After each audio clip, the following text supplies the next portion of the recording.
What is up, y'all? It's Justin right here on ANG, and this is episode 2 of the ANG podcast, all about gaming, which makes sense because our channel is called All NFT Gaming. But guess who I'm here with, y'all? What up?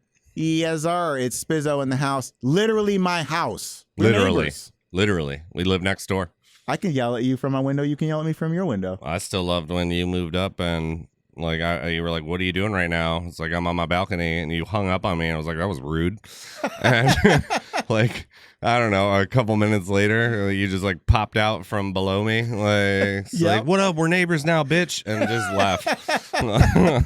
Okay. When are we getting those walkie-talkies? Okay, so today we are talking about a new topic. Last week was our blockchain games pay to win. That was a solo. Today it's duo with bottlenecks and just scalability problems with people entering blockchain gaming. You already know that. That's why you clicked it. So no long intro. Let's just get started. Spizzo, you came up with this idea. I did. I think that there is issues in the industry, in my opinion, that have to go with bottlenecking and kind of working against itself, particularly because most people are coming from traditional gaming, AAA gaming.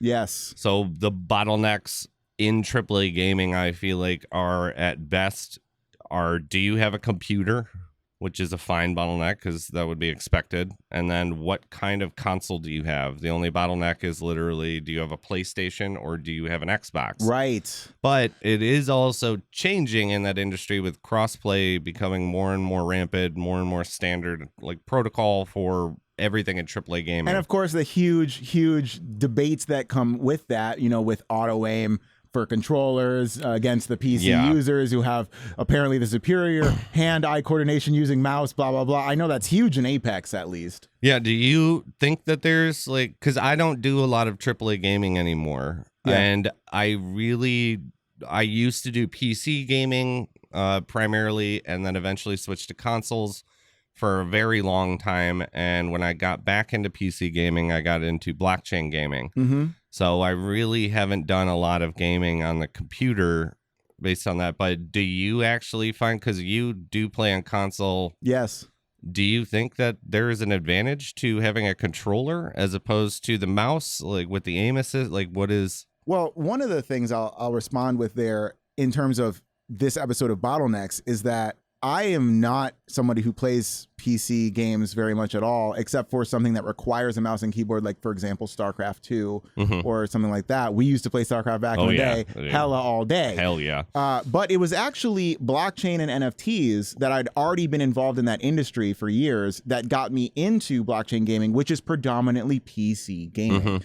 So in that sense, I feel that I was able to overcome that bottleneck of being quote unquote afraid of the mouse, because I see the pro PC players as literal gods among men who can jiggle and move that mouse in ways I will never be able to do in my lifetime. Okay. Ever.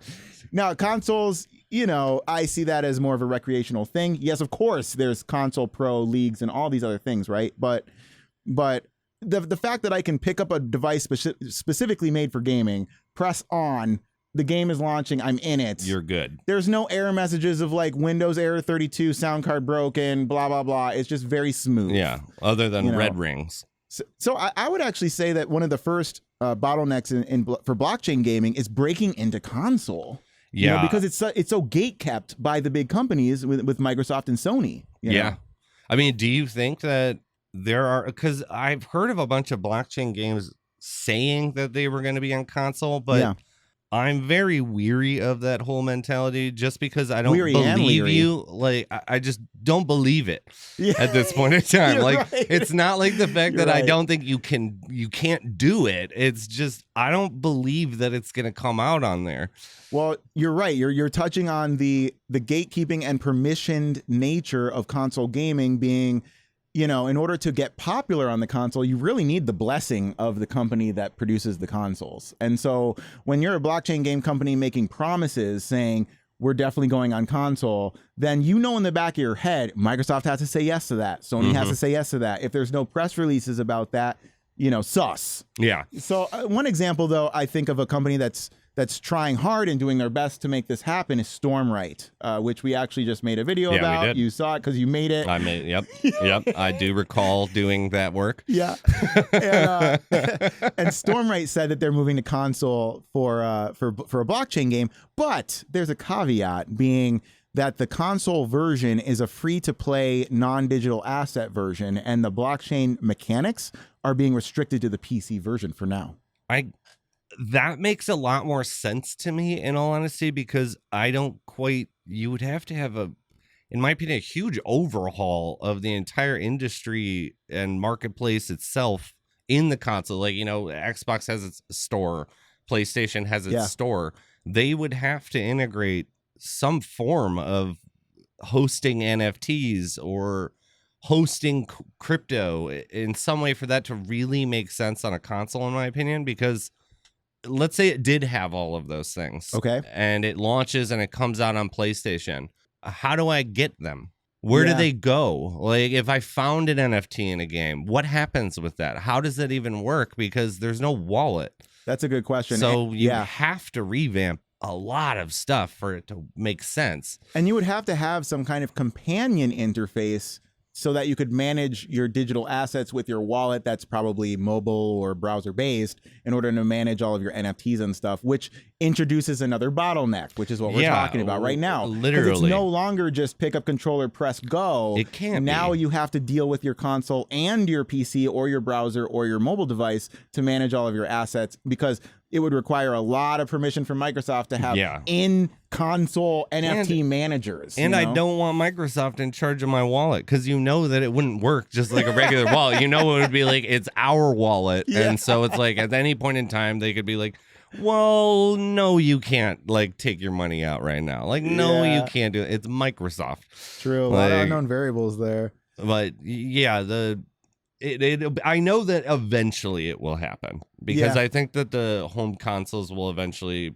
start to act a lot more like computers, just as a whole, where I think that there's going to be a transition or a merging, essentially, because they've already kind of started to do that with the crossplay, where, you know, like if you had Xbox before and I had PlayStation, tough titty. Like you're like, too bad you don't get to play together. South Park did a whole 3-part series about that concept, the console wars. For Black which Friday, one are you gonna right? get? Which back then, when we were that age, like, it was real. It was because real. If your friend got PlayStation, like, you're not friends with that person anymore. Screw that guy. Screw that guy. I know that we grew up together and have a ton of fond memories. Screw that guy. Okay, he got the different console. I don't want to talk to him anymore. Oh man. So you wanted to talk about the underlying blockchain networks and the specific bottlenecks of specific networks and how they present a barrier to entry for blockchain gamers. How does that all fit in? So I think that there's this interesting thing where we were talking about how it's you either choose Xbox or PlayStation. Mm-hmm. That was the barrier. That's it. Yeah.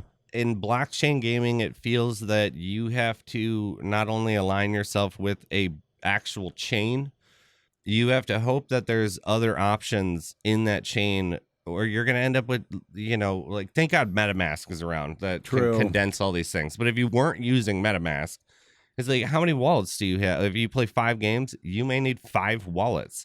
You may need 5 different things. And that is a huge bottlenecking of the industry, because it's like, not everyone's comfortable, A, with crypto, and B, a lot of people are confused by how to do it. Because like you said before, you put the game in, or you download the game on your Xbox or your PlayStation, you hit play, you're there. You're doing it. You're done. In blockchain gaming, that's not the case. Like, you download a game, and a lot of games, I will say, are getting significantly better about pushing you towards what you need to be doing. Like, if you sign up for a game, it'll be like, here's the link now. You need to set up your wallet.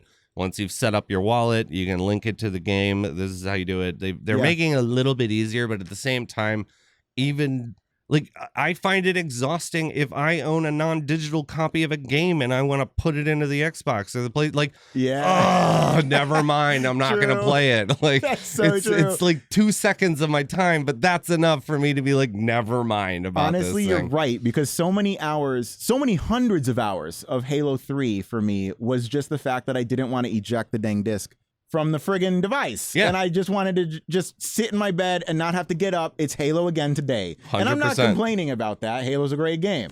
It is. But you're right in that the barriers to entry is, if they get high enough, you can really deter a lot of people from getting into things, unless you promise some pseudo fake promise of, you know, guaranteed profits forever if you switch to play to earn and blah, blah, blah. Like, that's what all the thumbnails are doing right now. They're just saying $300 a day, $500 a day. What percentage of people who watch that video made $300 a day or $500 a day? It's low. Very low. So I would low. imagine next to none. I mean, that's also one of the issues too, is because blockchain gaming as a whole is not populated just by gamers, where that is not the case. Like, you're not going to find a quote unquote, like, I'm an investor and I play Apex. Like, how does that work? Right. Like, what are you investing other than losing money because you're buying whatever is going on? There's a merging of two distinct industries of finance and gaming into one, and they don't necessarily relate to each other, get along.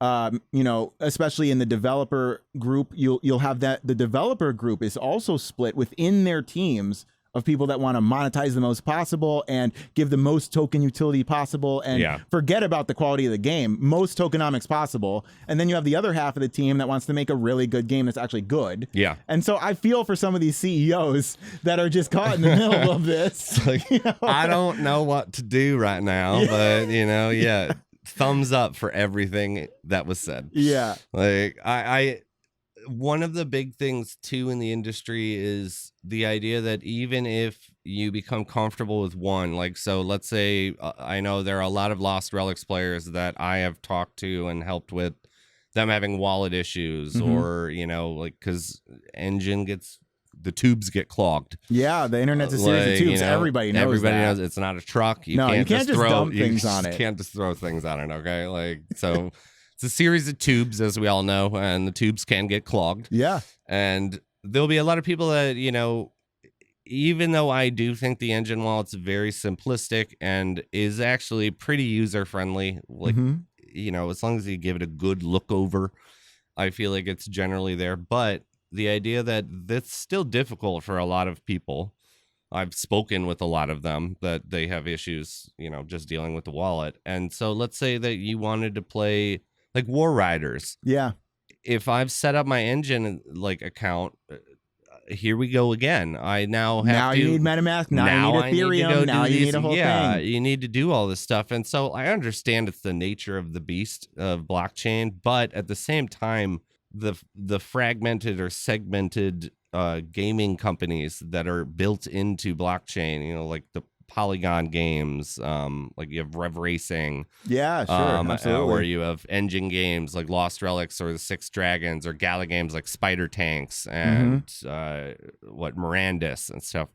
It's like you have to jump between these hoops now, where you may be comfortable with one, barely comfortable with one, just like, and comfortable, I really mean you know how you've gotten it to work. Yeah, you can play the game, but it's like, even if you had all the money and you wanted to do it, like, here's my cash, take it please, I want to play Spider Tanks, you now need to set up a Gala wallet. You need to go through, like Gala in particular, you need to go through their website and their port. Like, it's not like you are MetaMasking it. Like, Gala has its own thing as well, which is, you know, counterintuitive to the entire industry, in my opinion, because, again, it's all Ethereum for all of these specific ones I've mentioned. Or sometimes specific layers on top for scalability and blah, blah, blah. No, well, let me ask you this.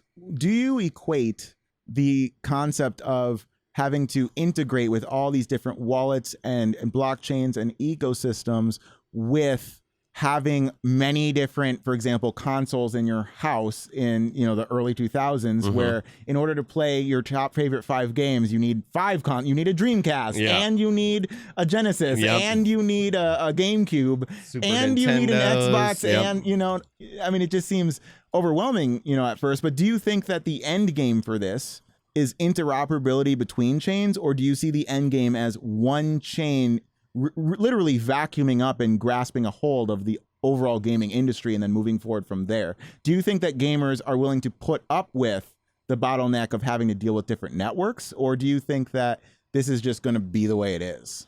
I think that there's like a couple things there. I think that gamers are going to put up with it, and we do, because we currently do. I would like to imagine that in the future there's a better way, or a more doing what MetaMask does for your wallets, but as a whole network for gaming. Where almost like it would be a blockchain that acts as Steam. Right. Where you have all these different developers, aka different chains, that are all willing to come together and be able to come to one place. Because part of the reason why I think blockchain gaming hasn't done better, and not to say that it's done bad or poorly, but I think that it could always do better. But I think one of the big barriers there is the fact that there isn't interoperability between all of these things. And there are hopes and glimmers that there are chains that are working to do, multi-chain function and bring everyone in together as a one.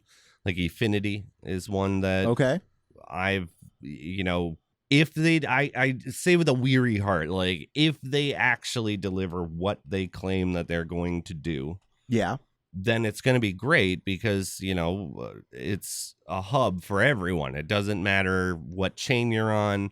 They're all going to be able to be brought into one specific thing. The issue with that, though, is that are they going to do that, though? Are other people going to, even if I can bring my Gala stuff into Efinity, am I going to? Is the community going to do that? Because the only way it works is if everybody kind of hops in and chooses to engage with it. And we have that's the nature of these blockchain networks that are peer-to-peer and decentralized autonomous organizations that are run by the holders, who generally decide the direction forward. Because even if there's for example a certain fork of a chain with some key changes to it, the community, the node runners, need to agree that this is what they want, and then fork and do things accordingly. I think that Ethereum just barely got by with that 2015 DAO hack that caused all of the node runners to have to agree to move over to this new Ethereum, and then Ethereum Classic split off. Ethereum Classic, that was the one I was thinking. Yeah. So that's true. So if you were to think about the way that each individual blockchain network operates, how big of a bottleneck do you see different networks being individually for gamers who only want to play a certain game but have to interact with, for example, a slow blockchain or a blockchain with high fees in order to play that game? How big of a bottleneck do you see there? I think that's a huge bottleneck. I think that's something in the industry that the high fees in particular has been actively trying to combat. I feel like the whole reason why Polygon existed was to combat fees. It's like how and there are a lot of big games coming out on Polygon is making a big splash in gaming for the games that have attached themselves to that network. Engine notwithstanding, I think that Metalcore, huge AAA open world, giant battle game is attaching itself to Polygon. Explosions, done. Bombs, done. Murdering people, bring it, doing it. I think that that's going to be awesome. But again, it goes back to our previous point of, if you like Metalcore and you like Lost Relics, you're in two different ecosystems at that point. Having a, almost puddle hop between different blockchains, because it's like I don't play a large number of blockchain games actively, but the ones that I like, my top 3 are all on different networks. So bringing things back to fees just for a second, I think that it's interesting that we're both sitting across from each other right now, with you being the Lost Relic Lord and me being the War Riders Warlord. Yep. Okay. We're on two different networks on these two games that we play a lot. Yep. And War Riders is on Ethereum proper, the main Ethereum network, where all the NFTs are traded across Ethereum smart contracts. On OpenSea, and all of the fees are straight Ethereum fees. And then for you, it's Engine's network, which is much different? We have a in... jump net is like okay, what jump net. So I do pay Ethereum fees, but it would be only for the onboard and offboard. Yes, that's it. Only for converting it over. Like, so, you know, it's worked out great lately. You know, you have feeless, you know, transactions on JumpNet. I think it's like a 0.00001 of a penny or something like that. That sounds great to me, because let me tell you this. Barely afford how many fees do you think I've paid in total to the Ethereum network for playing this blockchain game, War Riders? Just take a guess. I mean, it has to be in the thousands. It is in the thousands. How many thousands do you think? 3. Double it, add 1. $7,000 in fees alone to play this game. Okay, it's not sustainable. Why did I do it? Because I'm stupid. Okay, I'm stupid. No, I mean it's like I wouldn't jump to that. Like I would say that, you know, you wanted to do it, and yeah. And let me clarify. I'm running an entire clan with over 10 accounts that supply all these players. And like 40 accounts for that thing. Yeah, it's a lot of. I've total, I think, 30 vehicles in total across like a dozen accounts. And the average cost of a vehicle is like $300 at the time, right? Yeah, for like a low grade, you're buying it'll good survive ones, type. I'm doing some advanced NFT strategy because the NFTs affect game performance. So it's not a skins only cosmetics NFT game. There are NFTs that will definitely kill people with worse NFTs in this game. Oh yeah, but I've seen it. But yeah, I've lived it. It's something that I wish didn't exist for me to have to deal with. Whatever the developers decided was best, they said War Riders is best for Ethereum because Ethereum is the best security and all these things. And yes, Solana was hacked the other day. And yes, there were a lot of wallets that were compromised and all these things. But it's almost like if we're already quote unquote gambling in this industry of blockchain gaming, I'd rather save $7,000 and increase my chances of being hacked than definitely have the best security ever and pay for a freaking Malibu apartment for a month. It's like $7,000 is, I feel like that's my like land tax and HOA fees for the whole year. Yes. Like, and that was just to get items. Huge bottleneck there on fees. Now, yes, the industry's addressing this with layer 2 solutions such as Immutable X for Ethereum. What about Ethereum 2.0? Oh yeah, the proof of stake Ethereum. And then I heard that it's not going to affect the scalability or the fees really at all when the merge happens. I heard that it may come out one day. Yeah, I definitely one day. I hope. Vitaly is. He told me it for 4 years. 4 years. Yeah. Pretty sure it's ready to launch. So we'll see.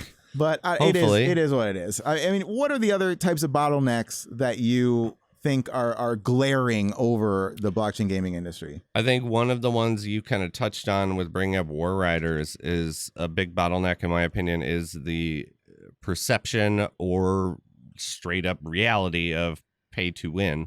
Oh, that does go on very much so in like blockchain gaming, 10 times more than any other game. Like AAA, I challenge you to find something that can even hit the medium metric of the pay to win aspect that is blockchain gaming. Very true. And I think that the traditional industry, it's so much more transparent when the pay to win aspect is there because they're cash grabbers who want to keep you glued to the game. And they're usually low quality mobile games that keep you dying and keep you waiting. I mean, there's even examples of right? Like not even just mobile games, like even Call of Duty has issues with that where small differences in skins gave players a certain camouflage advantage. There was a black skin, like a fully black skin. I don't play that, but I remember reading about this. Yeah, it was a fully black skin that you could buy, and you were practically invisible in anywhere that had shade.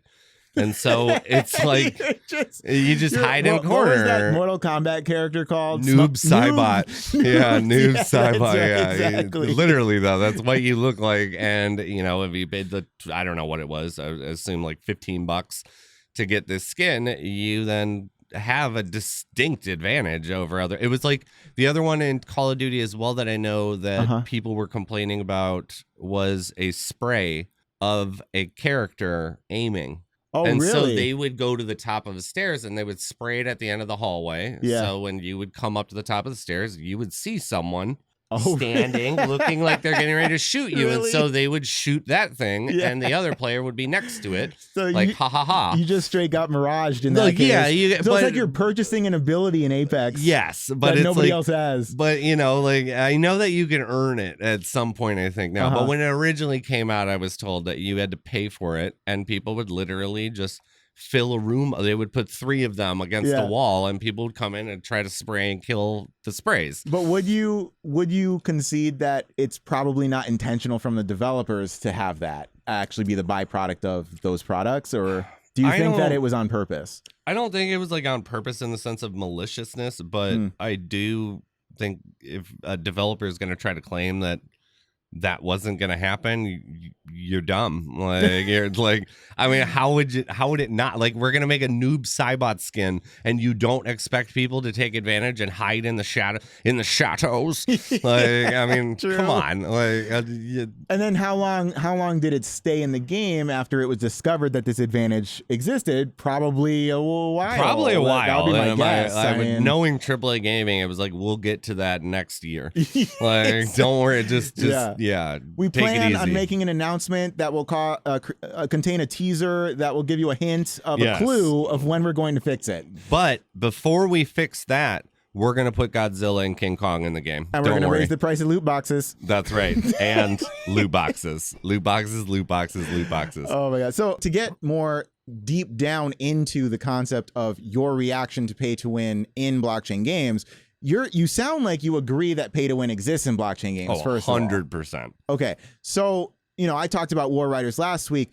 Lost Relics, as you describe it to me, appears that way as well, where there are NFTs you can get that give you powers in the game more so than if you didn't have that NFT.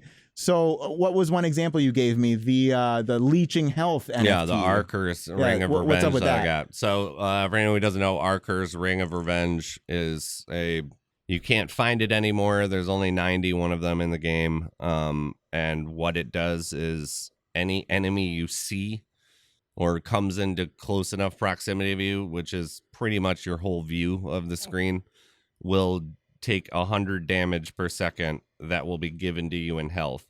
So it's like catching the ball in dodgeball. Yeah, I mean, but you don't have to try to catch it. You just catch it it's like you had Velcro on you, and the dodgeball's a Velcro. Yeah, you just walk and you've caught all the balls. Like it's interesting. Like that is 100% an aspect in Lost Relics is pay to win. So if you start playing and you have 1,000 Shadow Stones, or you have $15 an engine that you decide to spend in the game, you will have a distinct advantage over someone else. But there are tiers that kind of lock that in, where if I can't bring my Arcers into any dungeons that aren't mythic tier or above. Oh, so there's boundaries in the world. So it condenses its kind of like pay to win aspect, where yes, it is. Like if I spend $2,000, I'll be able to just very easily get through the toughest dungeons.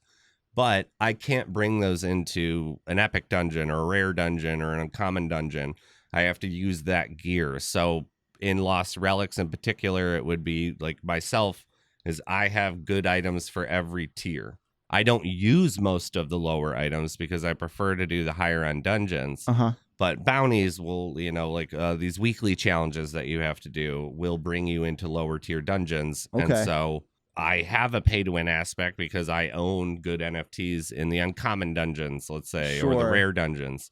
But at the same time, there's no volatility when it comes with the pay to win aspect for Lost Relics currently, because there's no PvP or interacting. So if PvP came into play, that would cause a actual barrier and a good bottleneck for not very cool practices, because if I spend a bunch of money, you lose. Like, I mean, it's just like, so as opposed to pay to win, it's more like a don't pay, definitely lose. Yes. Like, I mean, it's kind of like War Riders, right? Like if you don't pay, you can play, but you can in a van.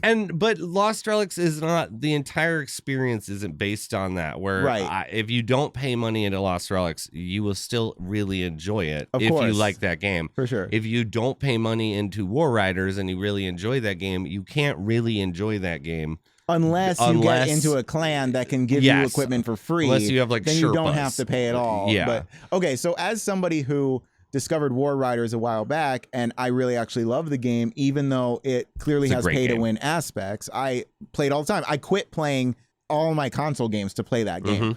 But for you, what is it that made you latch on to Lost Relics that you really like a lot, and you're streaming it for the community, you're building ties, you spend hours in the game? Yeah. What is it that makes you almost forgive the nature of pay to win in exchange for the game being what it is?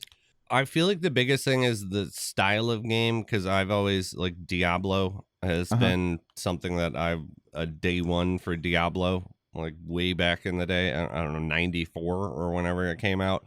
But I love dungeon crawlers. I'm trying to think of some of the other ones that were really popular, like Path of Exiles, stuff like that. And so obviously having a blockchain game, like my first experience with a player-based economy was illegal, or like quote unquote illegally selling items for Diablo. Oh, okay. Even though it technically OG in-game marketplace, I would Shadow go like Realm, I would sell them on coats. eBay to people, like where it'd be like a Windforce bow. Like, so you're not a terms of service reader by any means. Well, I found out actually, because if you remember, I wrote an article when we were working with Market Square about player-based economies, and I lived my entire life up till doing that article under the impression that that was illegal, that was actually like something like you're going to get banned for it, because the rumors were always that, like I know someone, it's never anything that happened to you personally, but a friend of a friend, got banned for selling an item or buying gold in Warcraft or whatnot. When I did the research, that's not true. It almost has never happened. Like the only times that this has ever actually realistically happened is when bots were used for farming and selling. Okay. That is the only thing that I could find validity in these like urban legends, I guess, in gaming, like where it's like you're going to get banned because you're selling items. And it was always, you felt like, it felt like it's exciting but dirty at the same time, because it's like, like I'm selling this item. Burning CDs of copyrighted music. I know that I'm not supposed to do this, but I'm doing it. Like, let's go. But so it's like I really enjoyed that aspect, and I actively did that from Diablo 2 and on, like with these type of things where I would find items, and they usually, it's not nearly as lucrative as NFTs in games, but it would be, for that season. Okay. Because the season would reset and all those items would then go to the standard op version of the game. And so if I found a good item, I could sell it for X period of time because someone would want to use it for the season to get on the leaderboards or whatever. So, okay, I got you so there. Lost Relics is Diablo on blockchain, and it just made so much sense to me, that you find the items in their NFTs, which was just a huge improvement, in my opinion, from the standard way of doing ARPGs in the past, like Diablo and stuff. And then the other one, too, was it's very well polished in comparison to what was out there at the time. Like, blockchain games were really, really rough around the edges at that point, which is not even that long ago. Like, I don't know, a year ago. Well, a year in blockchain is like 10 years in any other industry. It's so fast moving. And so it's always looked really good. It never looked like, blockchain, like the Six Dragons, fun concept, awesome mechanics inside of it. There's 256 square kilometers of actual walkable space for everybody, huge. Which is massive. But it looks like it was made on Nintendo 64. Like, I mean, it's like, which is fine. Like, I mean, it's like I still find enjoyment in the game, but it is visually appalling compared to like modern games, right? Like, we don't have AAA game. Like, Unreal Engine 5 is just now starting to be used in blockchain. Yeah, true. Metalcore is using it. Or no, they're using 4 for now, but they have plans to upgrade 4? To 5. Yeah. But still, it's like 4 is better than like Unreal -4 that like the Six Dragons used. So, that was another big draw. Was it just was graphically there. Okay, so to bring it back to bottlenecks, right, and barriers to entry in this industry, how big do you think the pay to win bottleneck is, because we're literally redefining, the industry is literally redefining the value of what pay to win is. Yeah. Because it's bringing such extra utility to NFTs by having them have different powers in a game. It's far more utility than if they were cosmetics only skins. Yeah. But also it's bringing new gameplay dynamics that you might not get elsewhere, that I feel when I play War Riders, that you'll likely start feeling when you're playing PvP Lost Relics when that comes out. So how big do you think the barrier to entry is for play? Because now you've got to convince gamers, oh yeah, so NFTs are involved. You got all the stigma surrounding NFTs, and there's power levels to the NFTs based on how much you spend, which is basically pay to win. But trust me, bro, the game's good. Like, how big do you think this bottleneck is going to be? I think that over time, the bottleneck will fizzle more, because I think that the community will react and support certain things and not support other things. I would hope.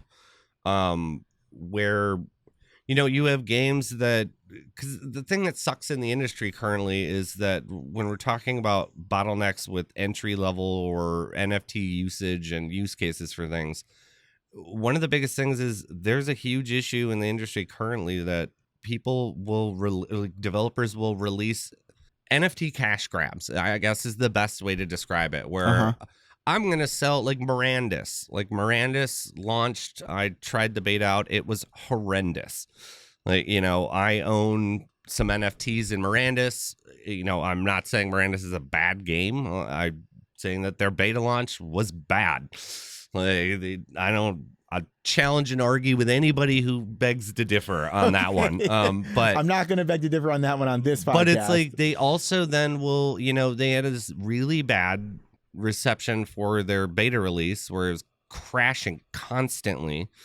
And then the first thing they did was they shut the beta down quicker than they planned. And then they released ships that cost like $500,000, like that people bought even after like having your little sampler that you gagged on like at the store. Like, I don't want that. Like, no, thank you. You can keep the rest. But they still were buying that. And so people that aren't necessarily in the industry view and see these things. And these are these numbers that you'll see, you know, like a $2 million castle bought in like Mirandus. Like sold in Mirandus. Or like mega yacht purchased in Sandbox. And so, Sandbox is another one where the literally worst plot of land that you could buy in Sandbox was $10,000 at one point when I was looking into it for Market Square. And it's like, that is in itself, it's not necessarily a traditional barrier to entry, because you can still play the Sandbox without owning that.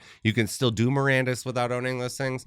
But it is an unappealing, I guess it leaves a sour taste in my mouth for how it could be perceived from the outside gaming community, which is why I think that part of the issue with bottlenecking is stuff like this, where why would a Call of Duty player or someone that enjoys playing on console to be like, that's what they'll see, is they'll come across some article, $500,000 sale of an NFT for this game. Like, well, I don't know about you guys, but I don't have $500,000 lying around. Yeah, you read that article and you think, well, good for the early adopters, but why should I care? And etc. Constantly, one of the issues that is not part of AAA gaming or traditional gaming as a whole is, did I miss the boat? Which is a huge part of blockchain gaming as a bottleneck, where, like you said, maybe that piece of crap land in Sandbox that was 10 grand was $5 when it originally was sold. Yeah, who knows? I don't know what it was. Like, I was not close enough to Sandbox's land sales or anything. But it's like, you would never have that feeling in any AAA game. It would be like, I just need to get better at the game, and that was my I missed the boat. It's not that I missed the boat and now I can't physically afford to play the game at all, which some games have had issues. Like Axie had to create an entire scholarship program internally because of the fact that Do you want to play Axie? You better have 30 grand so you can get a good team. Right. Because if you don't have a good team, you're just going to lose and lose and lose. And not to mention, they've made huge improvements in Axie too. Not to mention, you bring up Axie, and I recall a speaker at NFT NYC who's a content creator and made a lot of great videos about Axie Infinity, some of which got over 150,000 views, basic starter guides and strategies of different NFTs and all this other things. Well, in his talk, he talked about how he was so internally excited about the game and, decentralized technology and NFTs and everything. But every time he tried to talk about Axie with his gamer friends, they would be pointing at the game like, yo, that game is whack. Yeah. And it's a 2D browser Pokemon clone. That's what it is. Like no shade, because it got millions of concurrent viewers. At its peak, it had over 2 million concurrent players. Yeah, I mean, it's the biggest blockchain game ever. But in order to get that sustainability, and instead of riding on pipe dreams of riding the wave up and getting rich because you got in early, that's not sustainable. I think that, technically speaking, if you want to get really technical, an industry might be able to sustain itself as a whole because there's always new games coming out that you can get in on early, quote unquote. Yeah. But in terms of sustainability of providing value to people against the traditional industry, which provides a ton of value, that's why the gaming industry is like hundreds of billions of dollars. It's the most profitable entertainment industry in the world, if I'm not mistaken. Yeah, by far, actually. Yeah. And so, the main question is, do you think that the quality of the game is a bottleneck to players that are still curious about whether they should switch to blockchain gaming, but then look at the games and say, well, I have to figure out how to have fun playing that. How do I have fun playing that when I'm playing these other games that are, multi-dozen $1 million games, or maybe even $1 billion game? I mean, it's like, think of me. So let's say the new Halo comes out and I'm like, check this game out. You should play this with me, and you're going to see it, and you're going to be like, wow, that looks cool. Yeah. Like, if you're into first-person shooters, but just visually, that looks cool. For sure. And then if I'm like, let's get into blockchain gaming, you want to get into blockchain, check out this game I really like, the Six Dragons, and you're like, what the fuck what year is this? Yeah, like what year is it? I didn't realize that like you were playing games on Atari. Like I didn't realize you were doing that. AOL. Yeah, like it's like You've Got Mail, and we're roasting them, but they're doing a lot of hard, great work. No, like I mean, this is like just I all said, in fun, but we're putting a real lens on the people that are judging the game from the outside and saying, I have better options visually, I have better options gameplay wise. Because like at the end of the day, like gaming is art, and when that doesn't look like, there's a standard acceptance of what the art should be at this time. It's like, back when it was Nintendo and stuff, the standard, like, you expected to see a game that was a side scroller. An 8-bit side scroller. That is what you expected to see. And if it did not look like, if you had played, imagine like Super Nintendo and then being like, the new Mario comes out and it literally has Atari graphics, you'd be like, screw this game. Yeah. Like, even if it was a good game. True. But visually, you would be like, puh, like, no, thank you. And so that's one of the also barriers to entry with that is because you have AAA gamers that are now being told that they have to jump through extra hoops. Like with wallets, all of these, bottlenecking of that. And then also that they don't look good. 90% of them do not look good. Like, and the other half of them, you have like companies like Star Atlas where it's going to take a long time. Like, you have these videos that are like awesome and amazing looking, but at the end of the day, it's like, cool, bro. Like, where's the game? Yeah. And so, and it's like, I know the game ain't going to look like that. I know it isn't, just because I know the industry currently. Like, until that there's enough stuff like metalcore coming out, or I'm trying to think of another one like Superior, like it's Superior, stylized graphics, Grit, but it looks really cool. Like where you have these things that actually have impressive graphics. Yeah, it's not going to catch the eye of the average gamer. Decimated. Yeah, that one looks really good, cool, actually. Dude. I mean, and that's the thing, the industry is young, and it's like we're asking a 5-year-old child to win the Nobel Prize. It's not something that's going to happen I've overnight. watched The Young Sheldon. Yeah. Okay. I'm pretty sure that's a lot.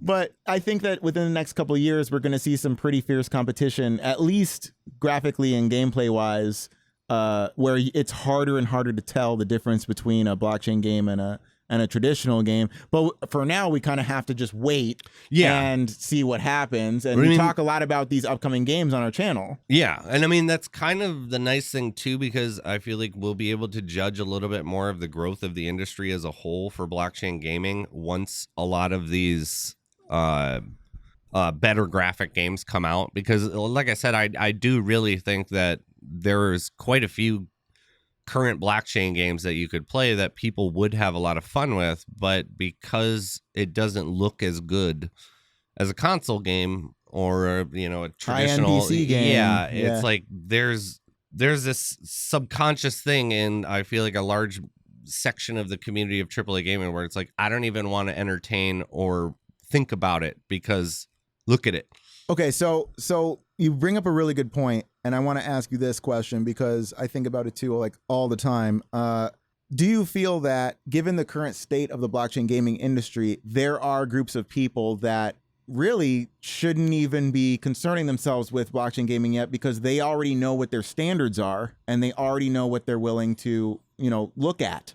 And do you think that there are certain people that you would say, look, I understand your point of view. I'll let you know when there's a game that I think you will really like that will meet your standards, blah, blah, blah. Or do you think that you're doing people a disservice by not trying to get everybody involved now, even though the industry is still rather nascent?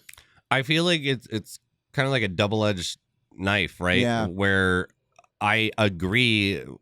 I'm a huge fan of blockchain gaming. Same. So I think everyone should be doing that. Like, I think that the more people that move into there, the more power as a community will have over being taken advantage of, from AAA gamers. Right. Like loot boxes, all these cash grabs and stuff where, the whole model, if you had told me 20 years ago that the best game that comes out is free, I'd be like, you're full of it. Like grow up. You're right. 10 years ago, that would have been total lunacy. It would have been say. ridiculous. To be like Call of Duty no longer charges people to play it ever. That doesn't make sense. I'd be like, to a 10-year previous us. I'd be like, what are you talking about? So, there's, if there isn't something there for you in the actual industry currently and you like AAA game, like if you're a first-person shooter player, I don't have a lot of avenues to push you to in blockchain gaming. And if you're making a first-person shooter that's live right now, that's a blockchain game, please tell us. Please tell us. We will play, because we've been dying to do some first-person shooter on blockchain. I even got this, much love. Hope you guys are the best, but NFT 2040, good God. Bless them. Bless them.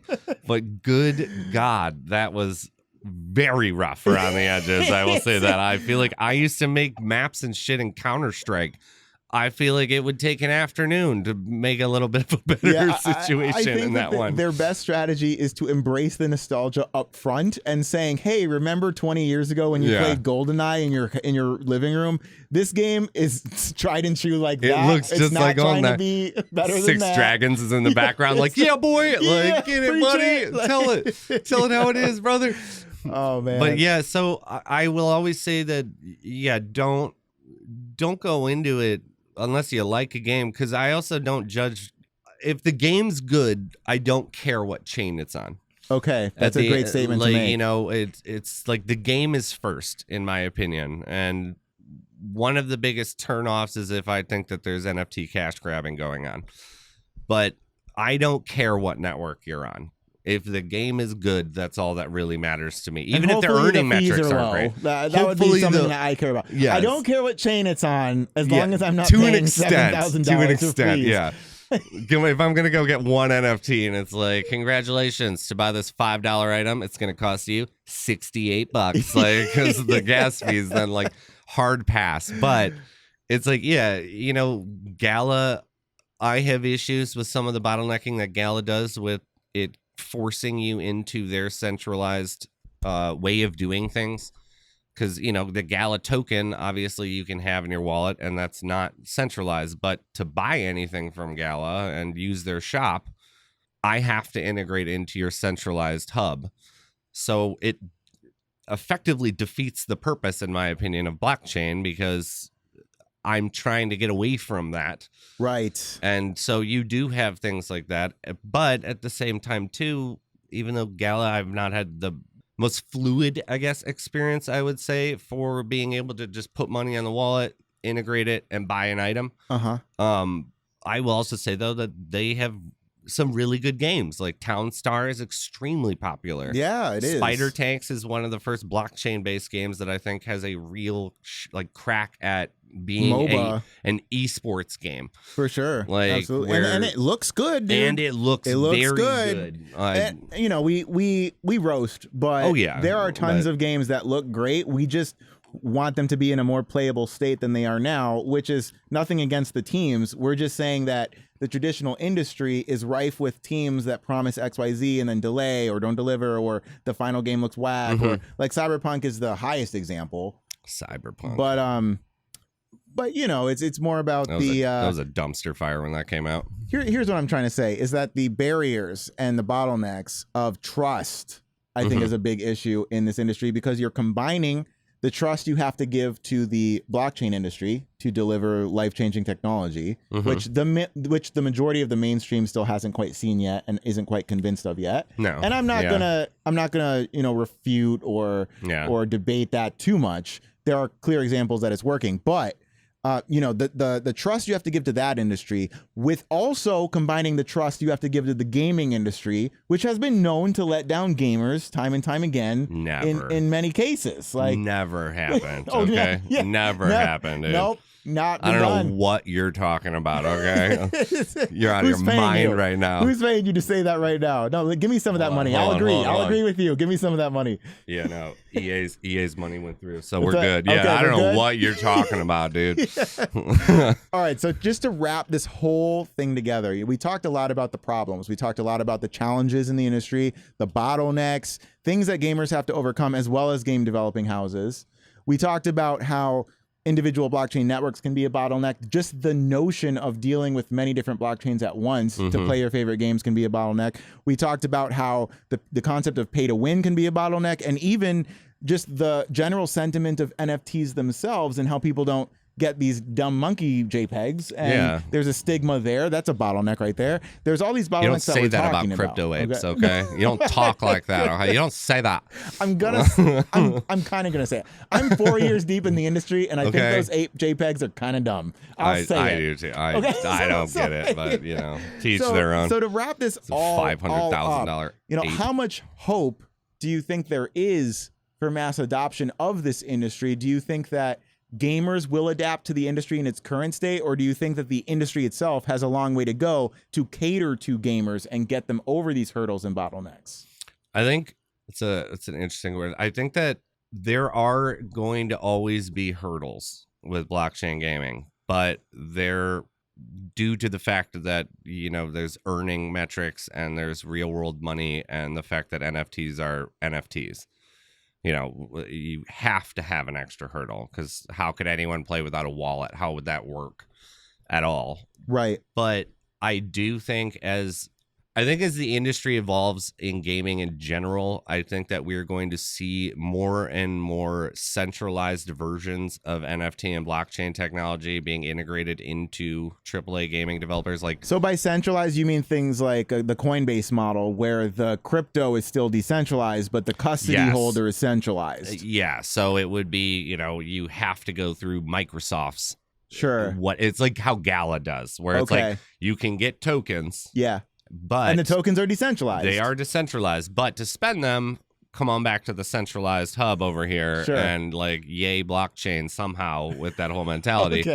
But the byproduct of that is a much smoother user experience. Like, I'll say that any day of the week. Oh yeah, that is. I mean, but that's essentially this, like, right, the duality of it. Like, you're paying for that. That's you're giving up your decentralized freedom for ease of mind.